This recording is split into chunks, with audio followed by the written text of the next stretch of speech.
رضا الوالدين من رضا الله عز وجل. الحمد لله دائما كتشوف واحد الناس قسما بالله خوتي ما كتعرفهم ما كيعرفوك، ربما كنتلاقاو غير في هذا العالم الافتراضي وكنحبوا واحد الناس لوجه الله، لأن الله سبحانه وتعالى عطاهم القبول في الدنيا، حبب فيهم العباد ديالو سبحان الملك. الأخ علي قسما بالله صراحة غنقول لكم أنا زايد وكيكبر في عينينا وفي عينين المغاربة بصفة عامة، حَبّ من حَبّ وكره من كره، وهذا واقع. يعني ملي كتجمّع رضا الوالدين الله ما تخاف من شي حاجة. السلام عليكم ورحمة الله وبركاته، خوتي خواتاتي تحية كبيرة لكم، نتمنى إن شاء الله تكونوا بخير وعلى خير وفي صحة جيدة وفي أحسن الأحوال، وأنا بإذن الله قيل كلامي وغادي بحالي كما العادة، والله المستعان، والله يوفق الجميع. ربي اشرح لي صدري ويسر لي أمري واحلل عقدة من لساني يفقهوا قولي. كنحاول خوتي قدر الإمكان قسما بالله باش ما نأذي حتى شي واحد بالكلام، ولكن غير من جانب الصراحة والواقع والمصداقية بإذن الله. نتمناو إلا كنا متوفقين راه من الله سبحانه وتعالى، وإلا كنا خاطئين راه من أنفسنا ومن الشيطان لعنه الله. صراحةً واحد الإنسان كتشوفو مرضي الوالدين وكيسبّق والديه قبل أي شيء، مع العلم واخا نديرو اللي درنا والله ما نوفيو داك الشي اللي داروا لنا والدينا، كما قال الرسول صلى الله عليه وسلم: أمك ثم أمك ثم أمك لأبوك.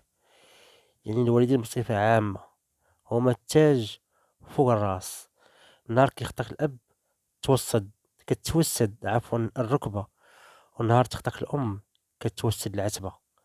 هذا واحد المثل ما عمرو نسالي ديما كنتفكرو، والحمد لله نهار إنسان ضيق به يلجأ كيف قلت الله سبحانه وتعالى ويهز كفو السما ويدعي والله ما يخيب. والوالدين كذلك اللي عند والديه يتهلا فيهم. أنا يتيم الأب والحمد لله باقي الوالدة الله يخليها صحيحتها. فالأخ علي والأم وصال تكملة كوبل كامل مكمول ما شاء الله لا قوة إلا بالله.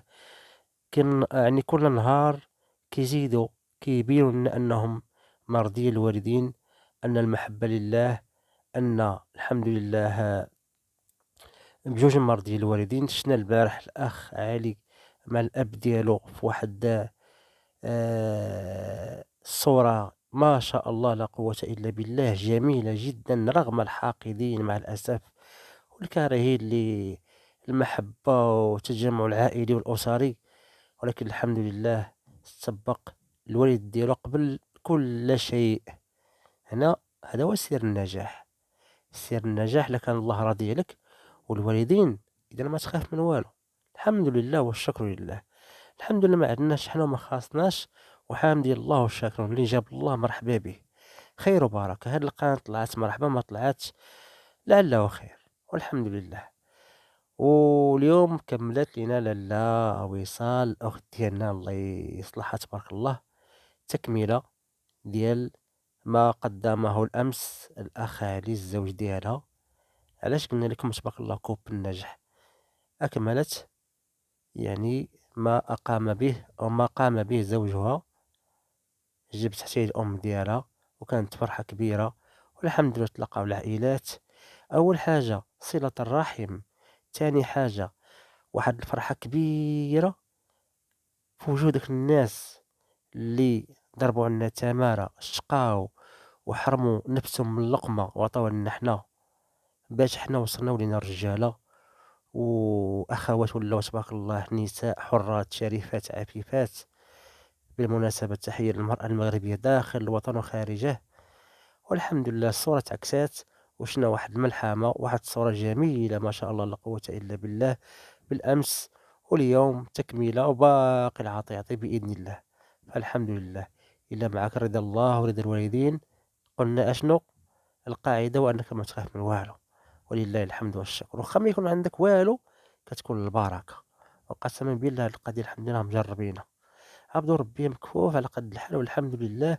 القناة على قد الحال، ولكن الحمد لله الله كيفتح لنا الأبواب ديالو من حيث لا أدري، والحمد لله. حتى أنا ما كرهتش يكون عندي واحد القناة، أنا في يوم من الأيام ناجحة بما يرضي الله، ما نأذي حد، ما نسب حد، ما نحتقر حد، ما نخليش واحد النهار واحد المظلوم يرفع كفو للسما ويدعي عليا، ما نبغيهاش، حيت قبري حتى واحد ما يدخل ليا معاه، أو حتى واحد ما يدخل معايا فيه.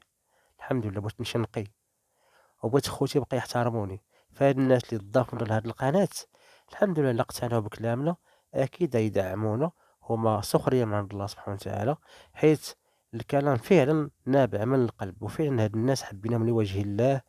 لا الأخ علي، لا الأخت وصال، هاد الأسرة الطيبة الكريمة، ولا يسر الله وكتب الله القدير إلا بقينا في الحياة ديما نتلاقاو معاهم، ونريحوا معاهم، نشربوا معاهم واحد البرد ديال الأتاي، نشاركوا معاهم الطعام، والحمد لله.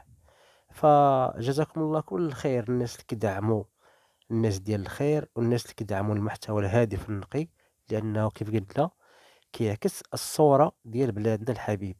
هادشي اللي بغينا، ما بغيناش التخربيق، ما بغيناش شي حاجة اللي تخدش الحياء وبالتالي تبث الوطن ديالنا.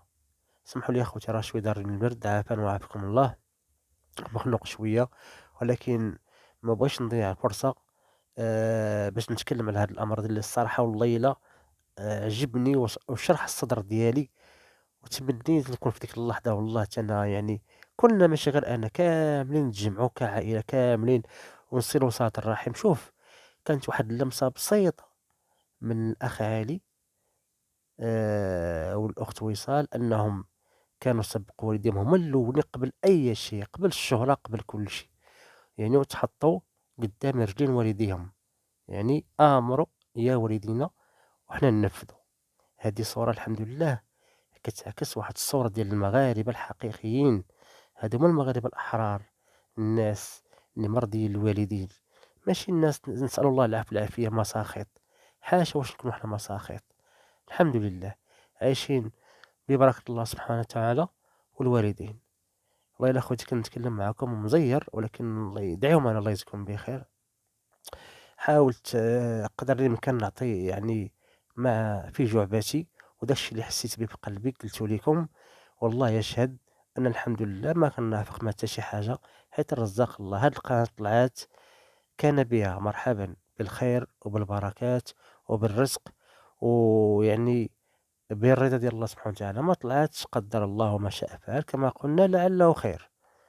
الحمد لله الكلمة الطيبة ادفع بالتي هي أحسن. وهذو الناس اللي كيحسدوا الأخ علي والأخت وصال وهذا الشيء، سواء خوتهم سواء يعني بصفة عامة، ما نهضرش على شي واحد بصفة عامة دي عواشر، ولكن نقول لهم الله يهديكم.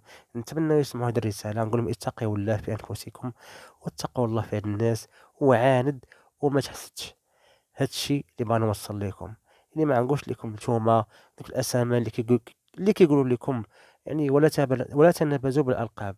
نبدا نقول لكم كذا من هنا كذا من هي ديك الأسماء عرفتي. المهم راه عارفين نتوما الجمهور الكريم، فلا داعي لها. فاللي غنقول هو الله يهدي ما خلق، واتقوا الله ونتقوا الله جميعا. وهذه هي الصورة اللي بغينا نعكسوا، صورة حقيقية للمغربي الحقيقي الحر في رضا الله ورضا الوالدين. والله ييسر لكل واحد فيما هو خير.